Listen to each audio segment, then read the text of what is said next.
Ladies and gentlemen, please welcome our moderator, Paola Serna, correspondent at NTN 24, and our esteemed panel.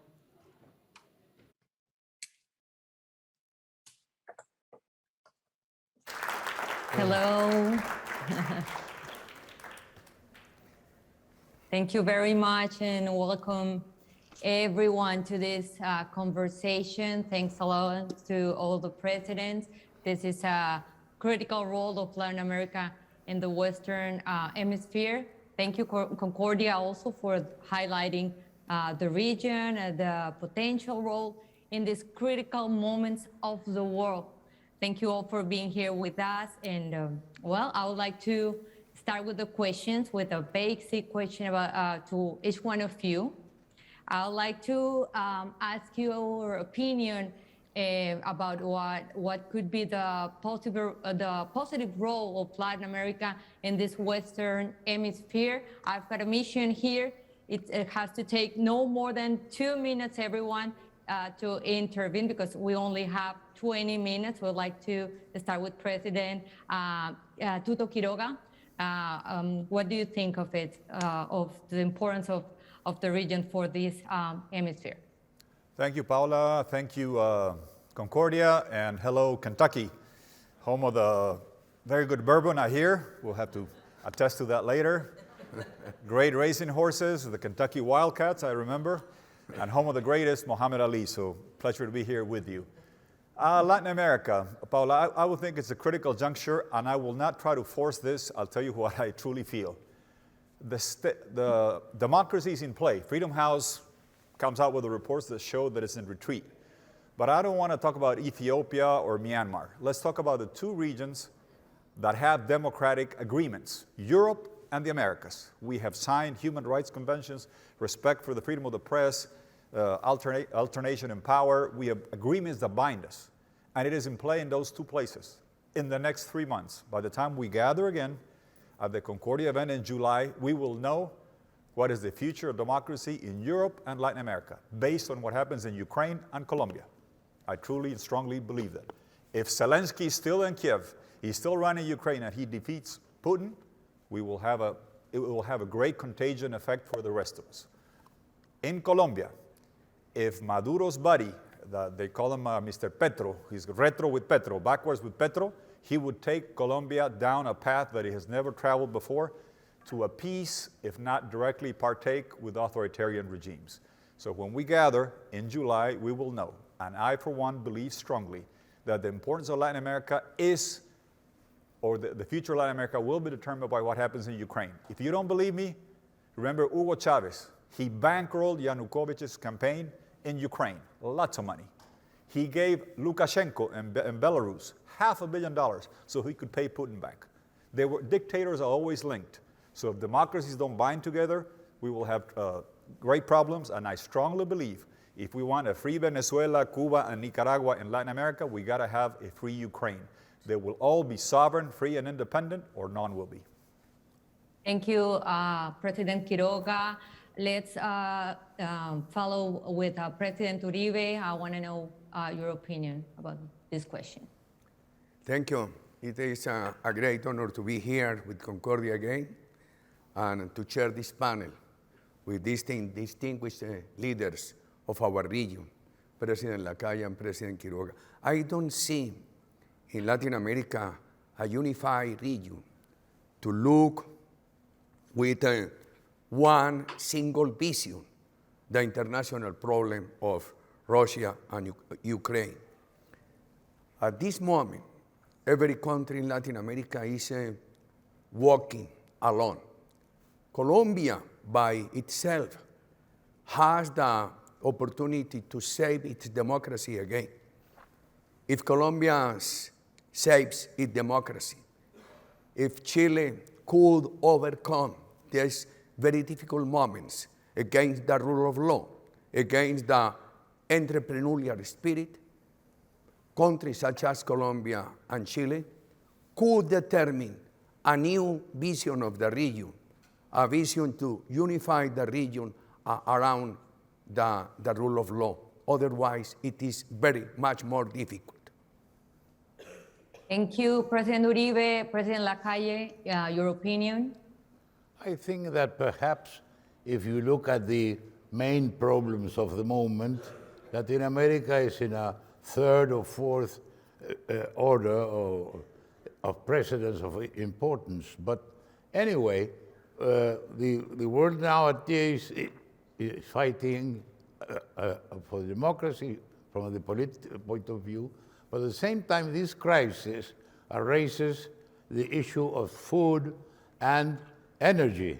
And Latin America can be, in that sense, very important in the future months and future years, because we are one of the main regions producing food, any kind of it, vegetable or beef or whatever you mentioned. And at the same time, we have the potential of having gas, having lithium, having oil. So we are part of an equation in two main important subjects, food and fuel or energy. It is a challenge. Thank you, Mr. Lacalle. I've got another question about the main challenges that the region is facing today. We have a lot of populist governments, some of them authoritarian governments, and I would like to ask you, how can preserve our democracies from these populist leaders, and how, or most important, how to avoid them to use their executive powers to erode our democratic institutions? We're going to start with President Uribe. The extreme leftist populist leaders, they have not a vision for the sustainable social cohesion.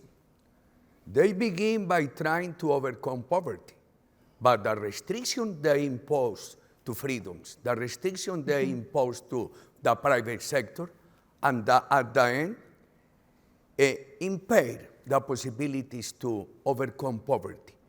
For they fail. What we need is to build and to have a very solid vision of sustainable social cohesion with the private sector as a leader. At the same time, supporting the public sector and going deeper and deeper with social policies. Sustainable policies in the social aspect, by contrast with populist leftist leaders. Thank you, President Uribe. President Lacalle, your opinion. Yes, I think we must go to the subject of trade, because you have the political principles which we share with the United States, with Europe, of the Christian civilization, of rule of law, separation of power, freedom of speech, freedom of the press. But at the same time, we need to export and to sell our products. And there we have the phenomenon of China and the rest of the world, or United States. China is a big customer for our exports, and we are getting good prices for them. From the point of view of the United States, the conversation goes always around human rights, which is very important, rule of law, and all the things I told you about. But sometimes we need, for the hemisphere, for the United States, to help us an open trade for our countries, because the prosperity is the basis of having a middle class, having a working political system, because you have prosperity, you have work, you don't have emigration. Imagine what has happened in Venezuela. 4 million people going out of the country. That is the crux of the matter, in the sense of not having a future in the country. And sometimes these populists work on that. And from our point of view, prosperity, the possibility of developing each other in private life and having good social services need to be funded by trade, and we need open trade. Thank you, Mr. Lacalle. President Quiroga, your opinion? Thank you, Paola. I think before the Concordia Summit, there's another small event in LA, the Summit of the Americas. I think it's very important if we want to defend the region from not populism, which is too benign a term to capture the destruction that has been wreaked upon Venezuela, Cuba, and Nicaragua. Those are outright criminal conglomerates that are tyrannical. We signed 20 years ago the Inter-American Democratic Charter that guarantees if you have a bad government, you can change it through elections. Independent institutions, freedom of the press, don't chase or persecute somebody or jail someone because they're opposed to you. We have to live up to that in the Summit of the Americas. So I ask a question, are they going to invite Díaz-Canel from Cuba? Are they going to invite Ortega from Nicaragua? Are they going to invite Maduro so they can buy some oil from him? I mean, I'd rather you buy from Putin, quite frankly, than to go that way. So that is an important event to reaffirm the commitment to full democracy. And I can tell you the next few months are going to be bumpy because three things that can fry governments are the three F's. Food, fuel, like Lacalle was mentioning, food, fuel, and foreign exchange. And this year is going to be tough. The prices of food are going up, wheat, corn, what have you.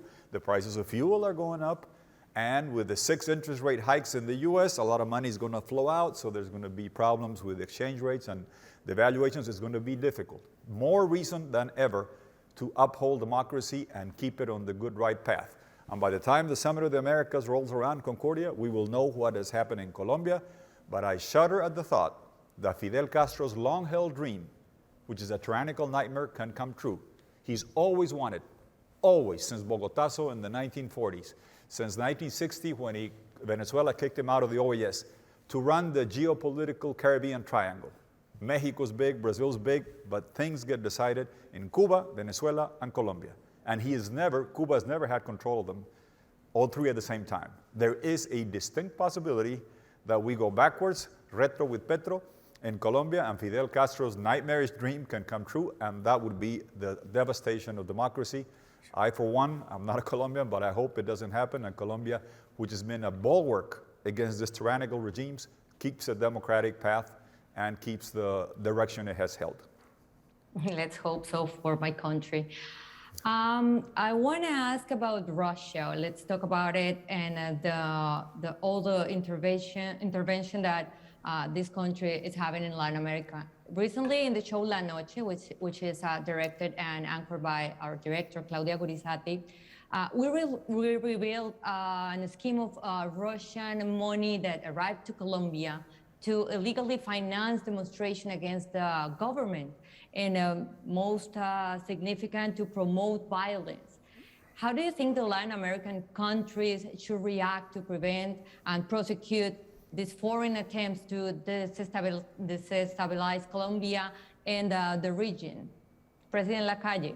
Well, I'm not so proficient on that part of the problem of Colombia, but anyway, the situation we're living now in Europe is a reminder that there are certain powers that won't flinch before invading another country. And in our continent, that is one of the worst things we lived through in the 20th century, intervention. And we are looking at the events in Europe with a sharp eye, because if this aggression of Russia toward Ukraine becomes a success or is tolerated, we are in for very big problems inside Latin America. Thank you, President Lacalle. President Quiroga, your opinion. Today we saw the reality of Latin America vis-a-vis Putin and Russia. We have one more time Venezuela, Cuba, Nicaragua, Bolivia, unfortunately, voting to prevent Russia from being expelled from the Human Rights Council. I mean, Russia, a member of the Human Rights Council, was a very bad joke, and it had been happening. And today, these countries went from abstaining, which is a pseudo-neutral position, you cannot be neutral when it comes to Ukraine, to actively supporting or backing Putin so he not be expelled. That shows you what is happening in the region. I think it's shameful and embarrassing what happened on the vote in the UN today. So again, we are intertwined. let me tell you something about Nicaragua that you may not know. Sviatlana Shanuskoya, if you know her, she's the woman that beat Lukashenko in Belarus. And Lukashenko had to repress the people. Why do you think Ortega jailed all the presidential candidates in Nicaragua? Because he saw if you let somebody like Sviatlana run, because her husband was in jail, kind of like Violeta Chamorro, then the fraud is so massive that people will protest. So it's easier to jail him beforehand. Tyrants learn from one another. They back each other. They support each other like shamefully at the UN today. Well, I'm sorry, Venezuela did not vote. They're a deadbeat. They haven't paid. They're so broke, they didn't pay the UN. But still, I think it's shameful that was on display today. So it is critical to understand, if we want sovereign countries that don't get invaded or forcefully landlocked, if we want countries that are free and democratic, the future of Ukraine will be key to determine what happens up ahead. If, come August, in Colombia, Petro is not being sworn in and Zelensky is the president of Ukraine, I'll shout for freedom and democracy in Ukraine and all the Latin American countries, because we will have the hope to regain freedom and democracy in Venezuela, Nicaragua, and Cuba if both of those things happen. Thank you, President Quiroga. President Uribe, your opinion on this investigation that we revealed in La Noche about this Russian money coming to Colombia? Today's decision in the Council for Human Rights of the United Nations, it is a fair decision, necessary decision. I don't know how efficacy this decision will be, but it is a late decision. By my surprise and surprise of many people in the world, especially in Colombia, we thought that international organizations are very quick to support the impunity to violent terrorist groups such as FARC, and very quick to condemn, to criticize our democratic armed forces in Colombia. Bravo. For this decision is late, but it is a very important decision. I want to confess, Paola, and distinguished audience, that this Russian intervention in Colombia has taken me aback, by surprise.